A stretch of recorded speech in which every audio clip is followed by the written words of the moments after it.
Assalamualaikum warahmatullahi wabarakatuh. Kami dari kelompok 11 akan mempresentasikan tugas kelompok menulis karya ilmiah mengenai footnotes catatan kaki untuk sumber tak tertulis. Sebelumnya perkenalkan, nama saya Diva Asya Amalia Nurfadia dengan NPM 191063108137 dan rekan saya Walid Miftahudin dengan NPM 191063108177 dari Prodi Pendidikan Bahasa dan Sastra Indonesia, Fakultas Keguruan dan Ilmu Pendidikan, Universitas Singapura Bangsa Karawang. Baik, untuk mempersingkat waktu, langsung saja ke materinya. Ada dua materi yang akan kami bahas, yaitu perujukan dengan catatan kaki dan catatan kaki untuk sumber tak tertulis. Pengertian catatan kaki atau footnotes.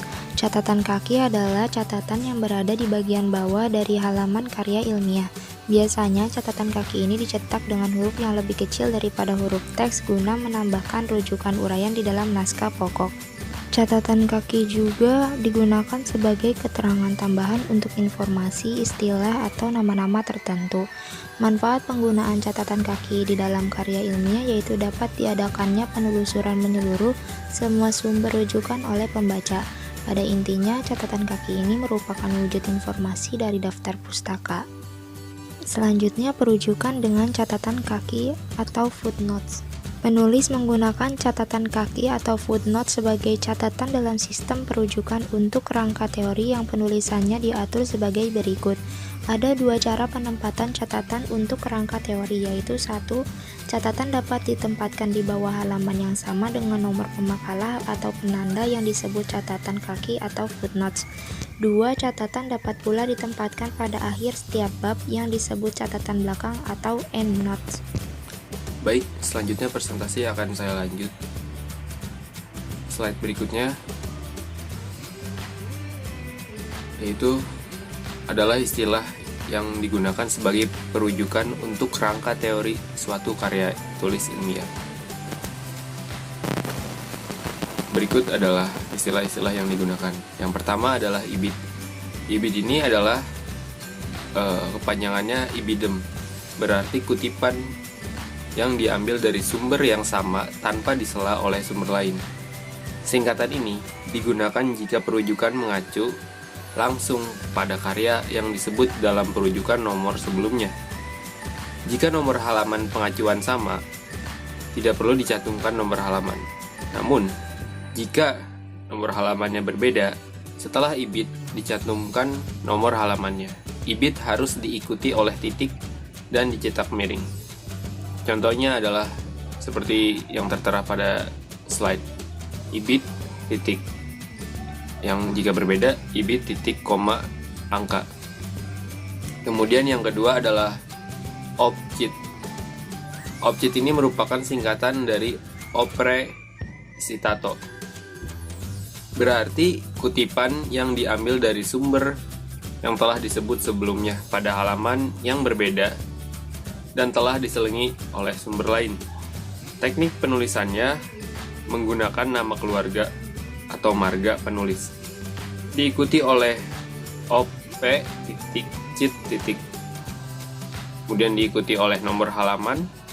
Jika halaman perujukannya berbeda dari perujukan pertama, contohnya Mulyono, op, cit, 152.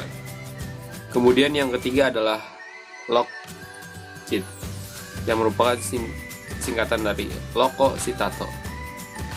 Berarti kutipan yang diambil dari sumber dan halaman yang sama yang telah disela oleh sumber lain. Teknik penulisannya menggunakan nama keluarga atau marga penulis, kemudian diikuti oleh loc cit. Contohnya Nasution, log sit.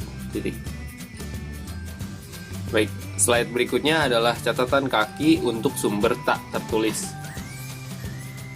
Catatan kaki untuk sumber tak tertulis dapat sejenis keterangan tambahan tentang istilah atau ungkapan yang tercantum dalam naskah.